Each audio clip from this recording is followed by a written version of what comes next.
Sajal Ali's life was a constant battle. Every morning she woke up in her cramped rented apartment, rushed through 2 part-time jobs, and returned late in the evening to care for her 2 little children. Her world was filled with overdue bills, unpaid school fees, and endless worries about tomorrow. But amidst all the chaos, her greatest treasures were her children, 6-year-old Ali and 5-year-old Abir. To them, she was both mother and father. She laughed when she wanted to cry, and told bedtime stories even when exhaustion weighed heavily on her shoulders. But sometimes, in the quiet of the night, when Ali or Abir would innocently ask, "Ami, where is our father?" her heart shattered. She would smile faintly, brush their hair, and whisper, "He is far away, but he's always close in prayers." That evening, after a long day at work, Sajal leaned against the kitchen counter, phone in hand. She wanted to send a message to her old friend, someone she occasionally vented her frustrations to. Her tired fingers slipped on the screen, and without realizing, she typed out a raw, painful confession and hit send. "I don't know how long I can keep this up. The twins deserve more than this life. Sometimes I wish someone could see how hard it is raising them alone." She sighed, put the phone aside, and wiped away a stubborn tear. She had no idea the message had gone to the wrong person. Miles away, in a towering skyscraper with glass walls overlooking the glittering city, Kamran sat in his office. A billionaire known for his sharp mind and unshakable discipline, he was the man magazines called the relentless tycoon. To the world, he had everything: fortune, power, and influence. Yet deep inside, Kamran carried a hollow emptiness, a secret wound he never let anyone see. He picked up his phone absent-mindedly, scrolling through unread messages. Suddenly, one text caught his eye. His brows furrowed. An unknown number, words that didn't belong to him, yet somehow pierced his heart. The twins deserve more. His heartbeat quickened. Twins. His chest tightened with memories he had buried years ago, memories of a girl he once knew, someone whose life he had walked away from when fear and ambition clouded his judgment. Could this message possibly be connected? Kamran set his phone down, hands trembling. For years he had convinced himself that moving on was the right decision, that leaving her behind was necessary to protect his empire. But now, reading those words, he felt the ground shift beneath him. Without another thought, he pressed the intercom. "Get the limo ready," he ordered his chauffeur. His voice was steady, but his soul was restless. "I think I've found someone I've been searching for." 2 hours later, on a quiet evening street lit by golden lamps, Sajal walked home with Ali clutching one hand and Abir holding the other. The children skipped softly beside her, unaware of the storm inside their mother's heart. Suddenly, the screech of polished tires made her stop in her tracks. A gleaming red limousine slid to a halt beside them. The chauffeur stepped out, tall and composed, his cap shining under the streetlight. He opened the rear door, then approached her with a respectful bow. "Madam," he said calmly, "Mr. Kamran requests your presence." His words were very clear. "We need to talk about the twins." Sajal froze. Her face drained of color. Her heart pounded in her ears. She glanced at her phone, and there it was, an unread reply glowing on the screen. "I think we should meet. Tonight. The limo is waiting outside." Ali tightened his grip on her hand. Abir looked up with wide, innocent eyes. Sajal could hardly breathe. Who was Kamran to her children? How did he know? And why now, after all these years of silence? As the chauffeur held the door open, the night grew heavier around her. One thing was certain. Her life, and her children's lives, were about to change forever. The inside of the limousine smelled of leather and expensive cologne. Golden lights lined the ceiling, and the silence inside was so thick it pressed against Sajal's chest. She sat nervously on the edge of the seat, her children on either side of her, their small hands gripping her shawl tightly. Across from her sat Kamran. His suit was crisp, his cufflinks gleaming, his presence commanding, but his eyes were restless, searching, uncertain. For a man known for controlling boardrooms and intimidating billion-dollar rivals, he suddenly looked strangely vulnerable.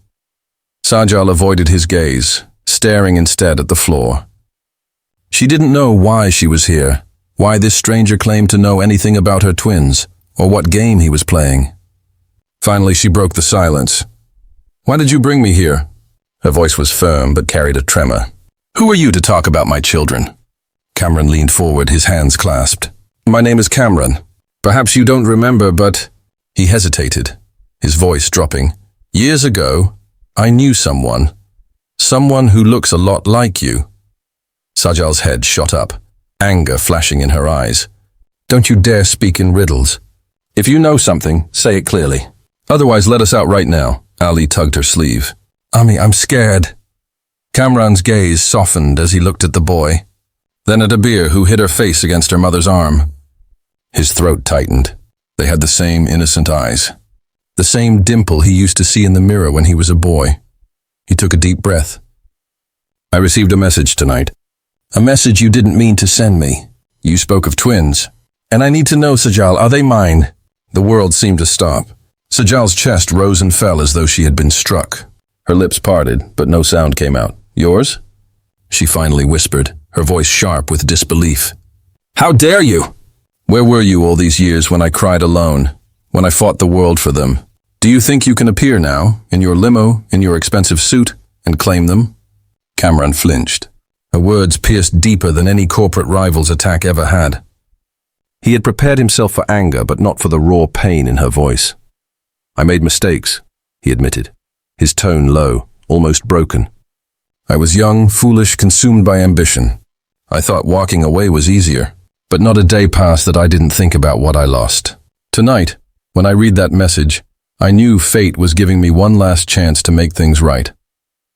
Sajal's eyes filled with tears, but she shook her head fiercely. "You don't get to call it fate. You abandoned us.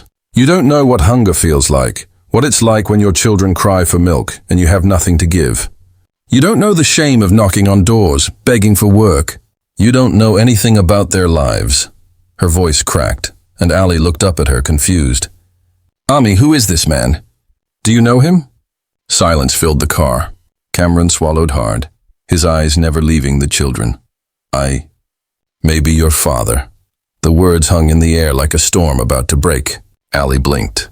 Abir peeked up, her little brows furrowed. "Father?" she whispered softly, the word unfamiliar on her tongue. Sajal pulled them closer, her arms wrapping protectively around them. "No," she said fiercely. "Not until he proves he deserves even a place in their lives." Kamran leaned back, his face pale. For the first time in years, he felt powerless. Money, influence, status. None of it could undo the years of pain he had caused. But as the limo rolled through the city lights, he made himself a silent vow. He would not walk away again. Not this time. He looked at Sajal, his voice steady though his heart ached. "Give me a chance. Not for me, but for them. I want to know my children, and I want them to know the truth. Please." Sajal turned her face away, tears slipping down her cheek. She didn't answer, but in her silence, Kamran saw a glimmer of hope. The limo continued into the night, carrying 4 lives bound by a past that could no longer stay hidden, and a future none of them were prepared for.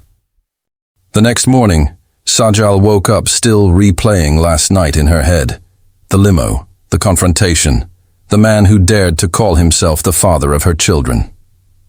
She wanted to dismiss it as a nightmare, but the business card on her bedside table told her otherwise. Kamran Shah, CEO, Shah Enterprises. She stared at the gold-embossed letters, anger rising in her chest. How dare he step into her life now, when she had carried the burden alone for years?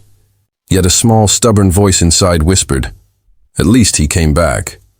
She crushed the thought and pushed it away. Her children, however, had questions she couldn't ignore. Over breakfast, Ali asked, "Ami, is that man really our father?" Sajal hesitated. He thinks so, but it's not that simple." Abir tilted her head. "He looked sad, Ami, like us when you cry." Sajal's heart clenched. She wanted to protect them from hurt, but she couldn't erase what they had seen.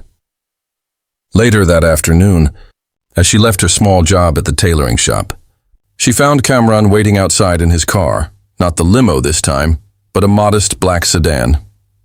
It startled her. "What do you want now?" she demanded, crossing her arms. He stepped out, holding a brown paper bag. "Lunch. I thought maybe the twins would like something different. There are sandwiches, fruit, and—" He glanced down awkwardly. "Ice cream." Sajal narrowed her eyes. "You think food can make up for years of absence?" "No," he admitted. "But it's a start." She was about to snap back when Ali and Abir peeked from behind her. Their eyes lit up at the sight of the bag. Sajal sighed.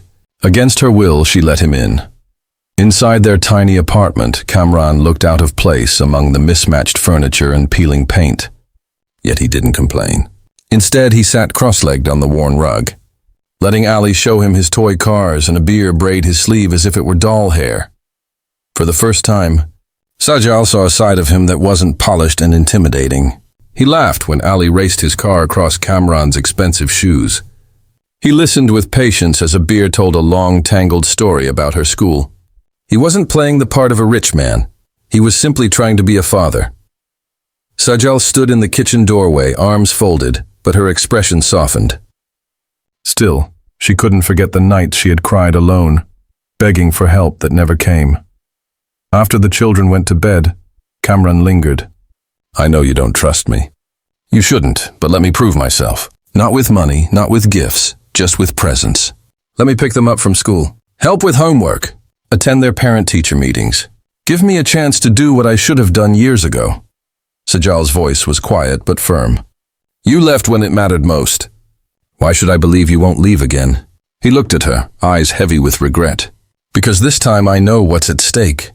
I've built empires, Sajal, but none of it means anything if I can't look my children in the eye. I don't want to be the man who abandoned them. I want to be the man who earns his way back into their lives." For a long moment, silence filled the room. Sajal searched his face, looking for deception, arrogance, or pity. Instead, she found something she hadn't expected: genuine remorse. Finally, she said, "If you truly mean this, then prove it. Don't just show up once. Show up again, and again, until Ali and Abir know who you really are." "Until I know," Kamran nodded, determination flickering in his gaze. "I will." As he left the apartment that night, he glanced back one last time.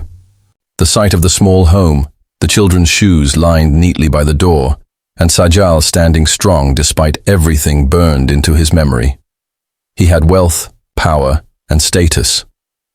But for the first time in years, he felt he had a purpose worth fighting for: his family. Weeks passed, and Kamran did exactly what he promised. He was there at the school gates every afternoon, waiting in his car as Ali and Abir came running out with their backpacks bouncing. At first, they approached him shyly, unsure how to treat this tall, serious man who suddenly appeared in their lives. But slowly, the walls began to crumble. One day, Ali shoved a crayon drawing into Kamran's hand. "This is us," he explained proudly. "Me, Abir, Ami, and you." Kamran looked at the 4 stick figures holding hands beneath the sun with a smiling face. His eyes blurred with tears. Another time, Abir insisted he attend her small school performance. Kamran sat in the crowded room of parents on rickety chairs, his designer suit wrinkling in the heat, but he didn't care.